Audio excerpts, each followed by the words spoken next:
This is John Fisher of North Chelmsford, Massachusetts. I listen to the International Radio Report every Sunday morning at 10:30 on CKUT 90.3 FM in the fair city of Montreal. Hi, everyone. Welcome to the International Radio Report for Sunday, January the 23rd, 2022. My name's Sheldon, and Gilles is with me as usual. We thank you for joining us here on CKUT 90.3 FM in Montreal.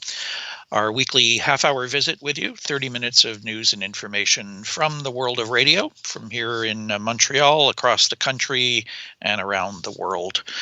Our email address, if you'd like to reach us, is radioreport@yahoo.com. We're live streaming and archived at ckut.ca, the website of the CKUT radio station. Our Facebook group, International Radio Report, has a bunch of new members again this week. We're over that 700 mark, 704 members. We welcome Deba, Somnath, Stefan, Bart, Bruce, Jose, Tom, and Kristen, all joining this week. Thank you all for coming on board with us. And if you want to catch our show on YouTube, you can do so on our YouTube channel, International Radio Report, where we have 560 subscribers at this point. So lots of different ways for you to track down our show, either live over the air, at your leisure, through the other sources available to you. We have a lot of information to get to this week, so we'll get things going right away with the announcement of the 35th annual NASWA Winter SWL Festival. 35 years, I can't believe it. It seems like it only started a couple of years ago. It is the largest gathering of radio listeners, shortwave listeners, medium wave DXers, ham radio operators, what have you, in the Northeast. And unfortunately, again, this year, due to COVID restrictions, it will not be a in-person event, as it has been for most of the 35 years, but it will be virtual. And everyone is welcome to participate. All of the details of the event are on the website, swlfest.com, swlfest.com. It will be taking place on March the 4th and 5th of 2022. The website will eventually have all of the details, including registration information and what have you. The event will be conducted on Zoom. All of the sessions except the Saturday evening shortwave shindig are 1-hour presentations, but they could vary a little bit, a little shorter or longer, depending on the subject matter. Our own CIDX Club will once again be hosting the virtual hospitality suite throughout the weekend. John and Richard, who are the two organizers of the event, have put together a tentative schedule. There may be a few changes, but we'll run through it very quickly. You'll see that it covers a lot of different subjects. These are forums that are put together by different volunteers. So starting on Friday, the first one will be setting up your monitoring post, or how to wire yourself into a corner without really trying. And that'll be presented by Tom Swisher. Skip Airy will be presenting famous hams past and present. Larry will be taking care of the Free Radio Forum, which is a sort of a summary of the year's pirate radio activity, which is always quite interesting. The Friday evening event is the Shortwave Shindig, Saturday UTC time. It's hosted by David Gorin, and they'll be doing a lot of different stuff. It runs for a couple hours on Friday evening.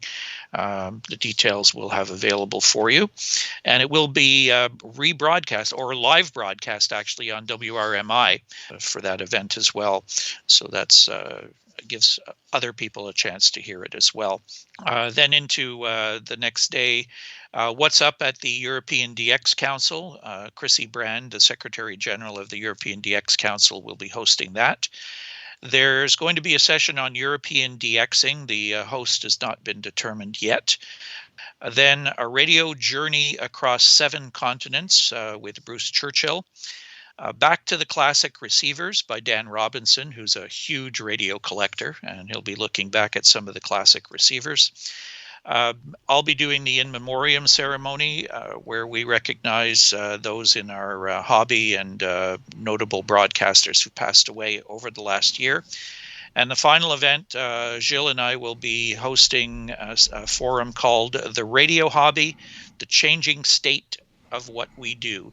So it's a full schedule, lots of events, always a great time. Check out the website, swlfest.com, for all the details as they become available.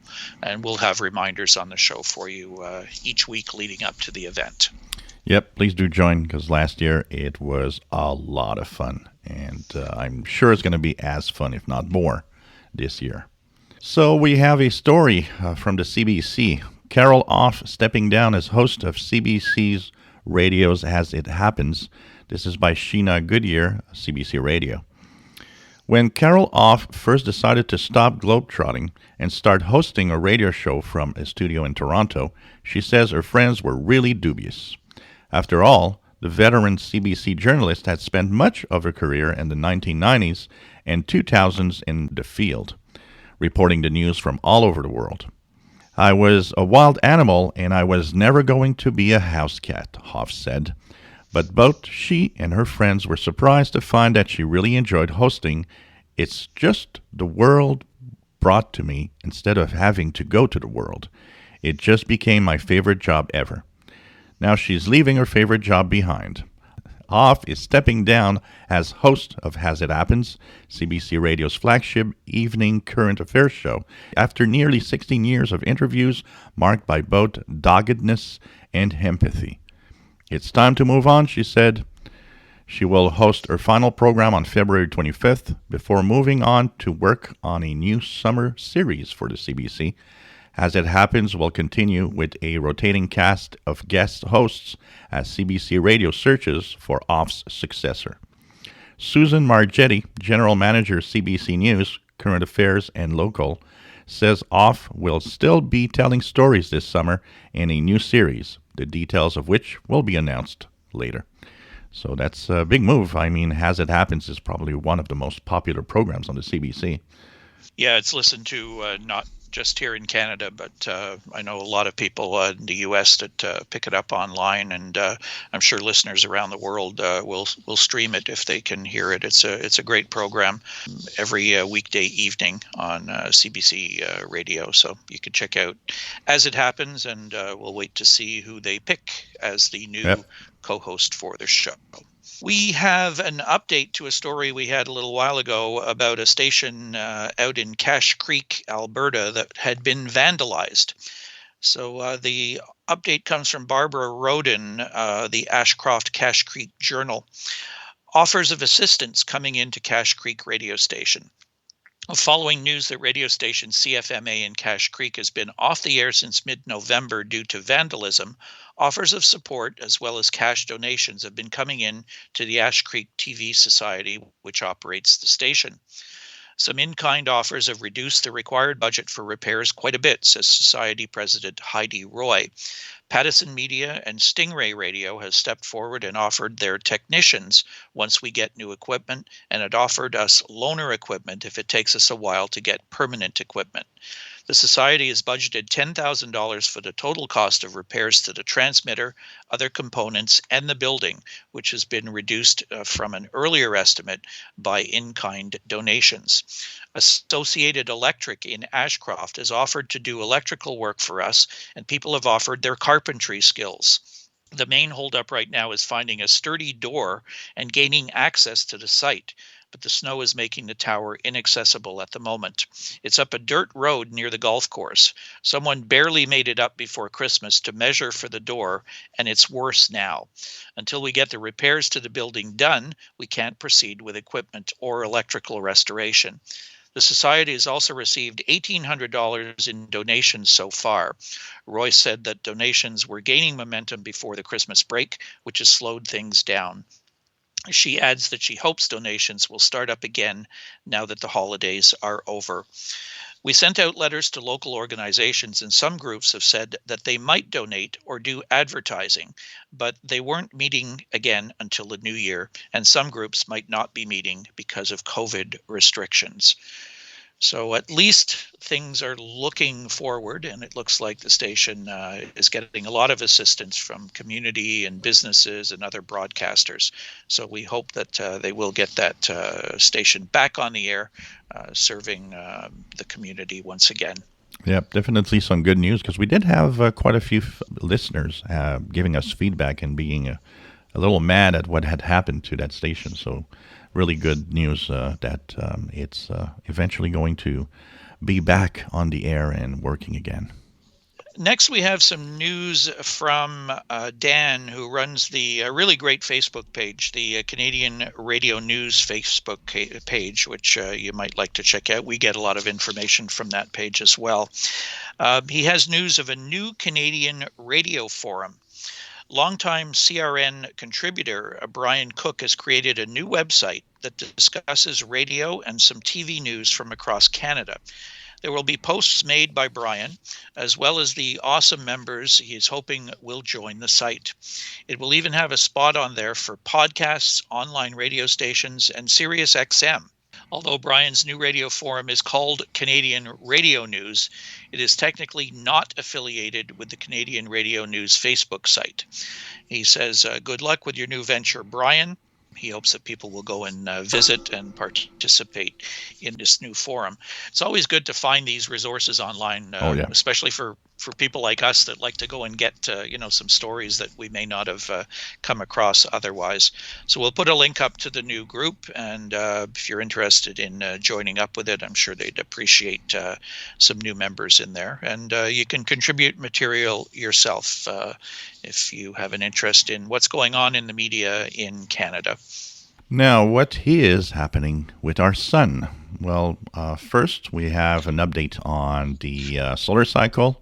The update states that the solar cycle is still rising at a much faster pace than was predicted. So we are looking good to have maybe a much bigger maximum than we thought we would have. The predictions were of a very small solar cycle, pretty much like the last one we had. But it seems that now it might be actually much bigger. So this is going to be an interesting thing to look at in the next few years for propagation and what it's going to do to radio listening. We had this week quite active week with a lot of M flares coming out of the sun. There were some radio blackouts that came with that because of these flares.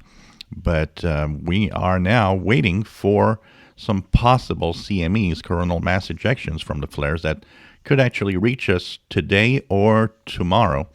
So this is something to look at. At the same time, we also have a coronal hole that is sending out some solar wind, and that could reach us around January the 25th. Now, there's a few sunspot groups on the sun that are kind of moving off the sun. Sun's still quite active. Sunspot number 60. The solar flux around 100. Things will be probably a little rocky with the CMEs that could actually brush the geomagnetic field and create some distortion in our radio listening. But there's one way to know if things are happening and what is happening out there. It's to turn on that radio and listen.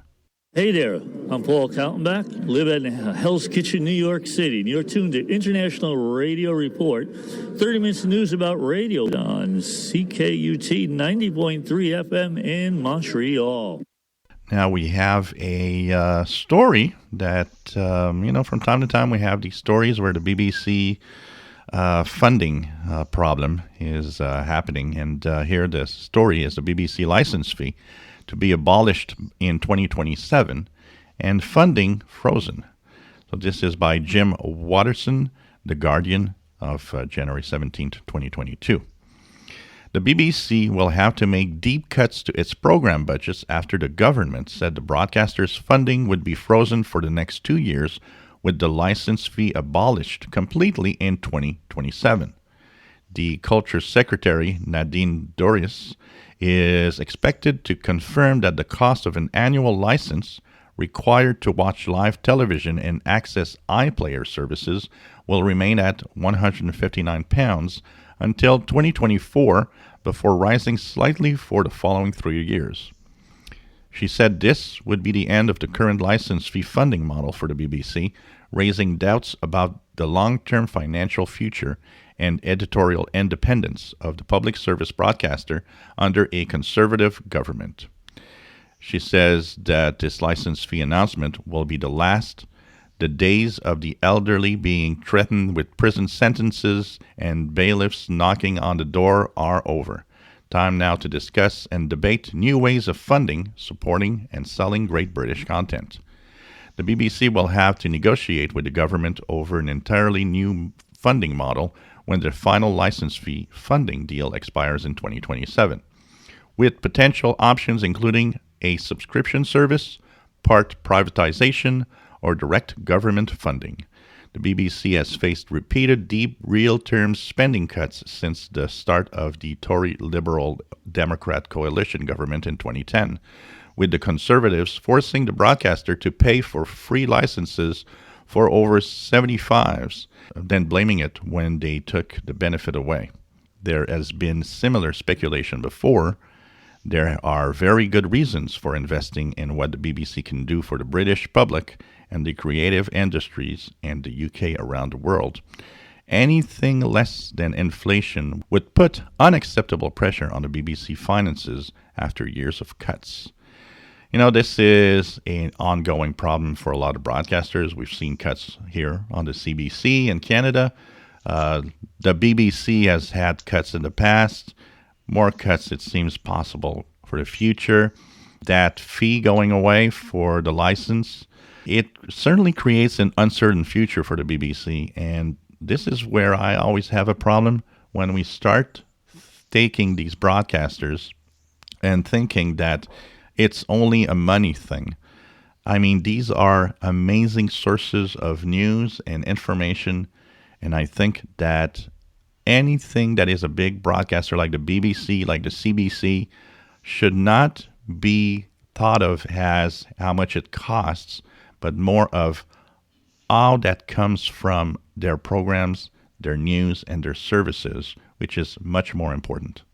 I'm sure there's a lot of people that probably don't even know that people in the UK have to pay a license fee every year, to watch television, basically. Yep. It's, it's kind of an archaic system by the sound of it, but it does exist, and it brings in an awful lot of money that can then be redistributed to the broadcaster. But with that dropping out of there, they're going to have to make do with more than likely a lot less money in their budgets. So they don't directly indicate here anything about BBC World Service on the radio, for example. They are leaning this more towards television, I think, but it's all in the same pot at the end of the day. The BBC is handed, a big chunk of money, and they go about their business from there, dividing it up into the different services. So we'll see how it affects things like the radio broadcasting internationally as well. We move down to Australia next, and the Australian Labor Party promises $2 million for shortwave radio restoration. This is a surprise story. And the source is a bit of a surprise story. It comes from the Texan Radio Australia News. And I looked at the Texan Radio website, and they have a news page where they're actually putting up stories like this. So we thank them for doing that. Yeah. This one is really and we've sort of tied this into what's going on in the South Pacific as well, which we'll get to in a moment. A controversial decision in 2017 led to the ABC turning off its domestic shortwave radio service, much to the disappointment and anger of remote listeners. Its reasoning for turning off the shortwave broadcast was that it would only affect a small number of listeners and in fact save operating costs of $1.9 million, which could be reinvested in providing infrastructures of digital services located in popular regional areas. Many industry groups were outraged, particularly in remote areas of the Northern Territory, where residents had come to rely on the service as their only regular source of news and entertainment.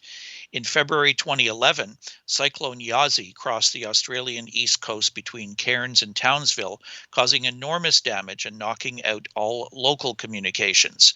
Radio Australia carried ABC Queensland coverage of the storm, which was extraordinary. The ABC shortwave transmitter at Shepparton, Victoria, was activated on 9710 and 6080 kilohertz, and the giant curtain array antenna pointed to far north Queensland. This broadcast provided emergency information, sheltering information, updates, and calls from listeners in the midst of the storm. The enormous signal could easily be heard in Sydney and Brisbane on any shortwave radio. The ABC expansion of its digital platforms in capital cities provided no benefit to those Australians living in remote areas, and the withdrawal of domestic shortwave services has been seen as a real kick in the guts. What people take for granted in the cities is a luxury for those living in the bush, who rely on the HF shortwave radio services as a reliable source of news, weather, information, and entertainment. There are numerous examples where ABC domestic shortwave has been the only source of information to remote area residents during a weather-related emergency, said Gary Kratt, owner of Texan Radios Australia, who made a submission to the government at the time. The Federal Labor Party has announced that if elected next year, they will provide the ABC with $2 million in funding to reestablish the shortwave funding across the territory. Federal Minister for Solomon Luke Gosling mentioned that he was approached by community groups who were angry at the axing of ABC shortwave and said when shortwave was cut, there was a lot of angst. So it will be a good thing to bring it back to the people on the land and waters connected. Many thousands will benefit from this bringing back of shortwave. Hear, hear. We agree 100%. Absolutely. But I think there's more fuel to add to this fire now with what's taken place in the last week. And that, of course, is the volcanic explosion near Tonga. You know, looking at this from our point of view, we think Tonga could really have benefited by Radio Australia's shortwave service being on right now. Absolutely. Because they've basically lost everything. Their local radio stations, TV is off. This undersea cable that was severed has cut off telephone communication, cellular, all sorts of services, internet.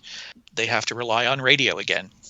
I think here we have to say kudos to Radio New Zealand that when Radio Australia actually was shut down, Radio New Zealand kind of took upon its shoulders the fact that they would become the news source of the Pacific. And it's really nice. It is, and that they had the facility to be able to do it.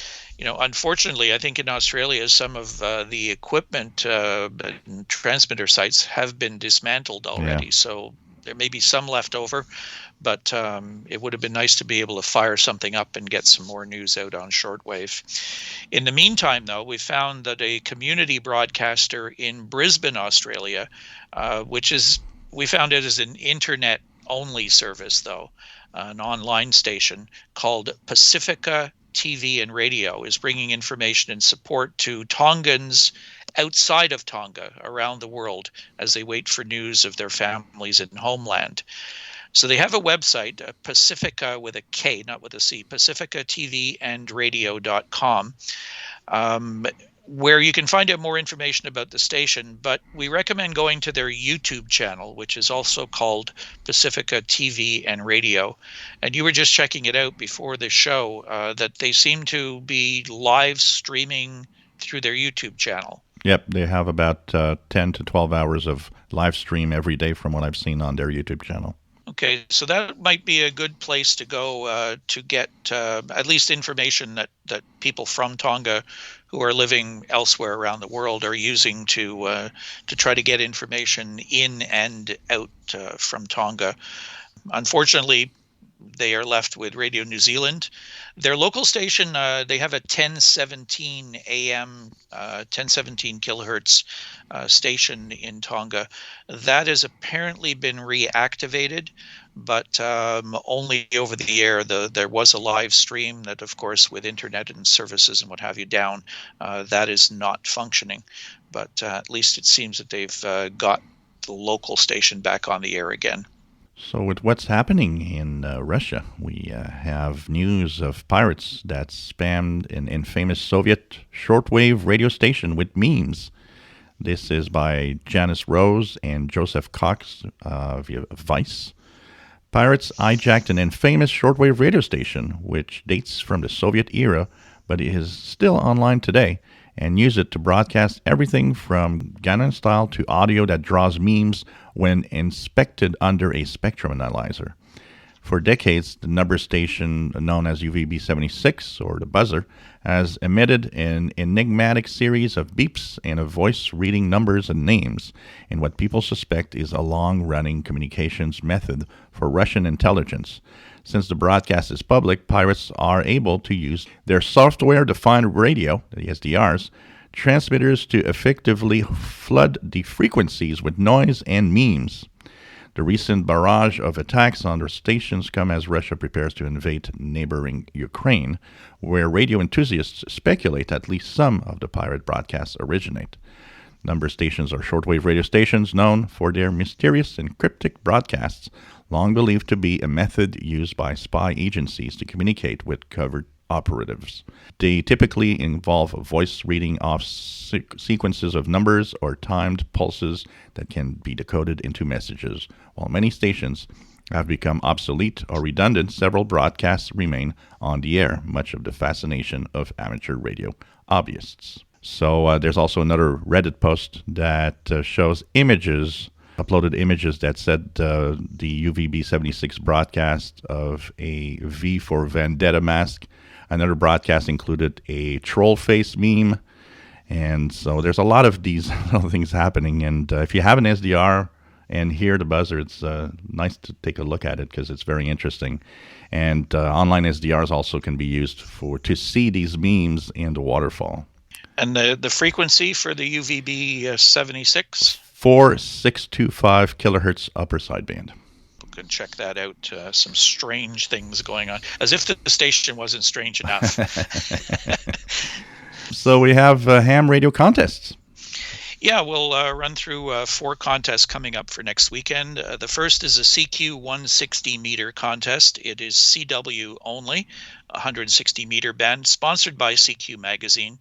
It runs from 2200 Zulu January 28th to 2200 Zulu January the 30th.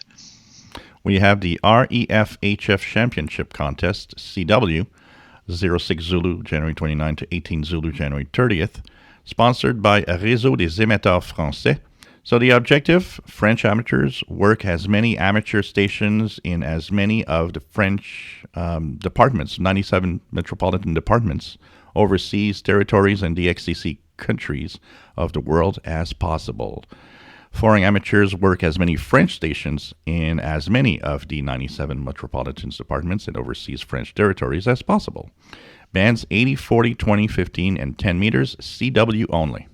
Next is the UBA DX contest, single sideband, sponsored by the Royal Belgian Amateur Radio Union, 1300 Zulu January 29th to 1300 Zulu January 30th, bands 80 through 10 meters, and it is single sideband or phone only.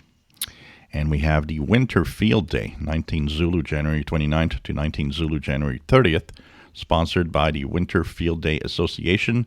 Bands, all amateur bands, HF, VHF, and UHF, except 12, 17, 30, and 60 meters. Modes, any mode that can faithfully transmit the exchange intact without a conversation table. CW, SSB, AM, FM, D-Star, C4, FM, DMR, Packet, PSK, SSTV, RTTY, Olivia, Satellite, and more. Note, FT8 and FT4 is not accepted. All right, so lots of activity going on, a couple big ones there that you may want to participate in. Always fun to try the 160 meter band too, so check that one out. That's going to do it for us today. Lots of information. You can go check out some of these stories on our Facebook page and listen to our show again on our YouTube channel if you like, International Radio Report. And we'll come back again next week with lots more information for you. We thank you for tuning in. You've been listening to the International Radio Report on CKUT 90.3 FM in Montreal. Bye-bye.